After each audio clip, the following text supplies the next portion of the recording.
घर से सवेरे निकली हो करी हो ना लेट गे जान। घर से सवेरे निकली हो करी हो ना लेट गे जान।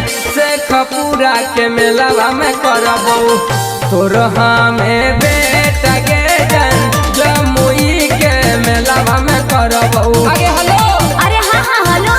बड़ी सुंदर बनल कई माई के ई गेट गे जान। बड़ी सुंदर बनल कई माई के ई गेट गे जान। बड़ बीघा के मेलावा में करबो तोर हमें बेट गे जान। नालंदा के मेलावा में करबो। हालो से खालो, हर साल की भांति साल भी, हर साल की भांति साल भी श्री श्री 108 दुर्गा पूजा सेवा समिति की ओर से आप सभी को हार्दिक अभिनंदन करती है और करती ही रहेगी। जय माता दी। बड़ी सुनर बनल कई माई के पंडाल गे। एक बेरी देख मीता ओइमी हर साल गे। बड़ी सुनर बनल कई माई के पंडाल गे। एक बेरी देख मीता ओइमी हर साल गे। झालर मालर लागल कई पुहराई से टगे जान। झालर मालर लागल कई पुहराई से टगे जान। जमुई के मेलावा में करबो तोर हमें बेट गे जान।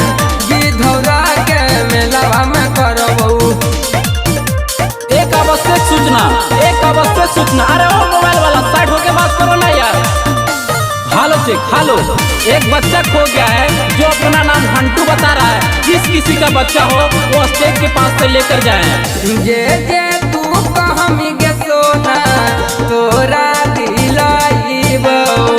अया समानी तारा झूला तोरा गे झूलाइबो। हम मिठाइयो खिलाइबो गे। जे जे तू कहमी सोना तोरा दिलाइबो। अया समानी तारा झूला तोरा गे झूलाइबो। अया खलेस सलेंदारा के देले ही आई डेट गे जान। सोहनू सलेंदारा के देले ही आई डेट गे जान। ना बदा के मेलावा में करबो तोर हमें बेट गे जान। शेखपुरा के मेलावा में करबो। माँ प्रतिमा रिकॉर्डिंग स्टूडियो शेखपुरा।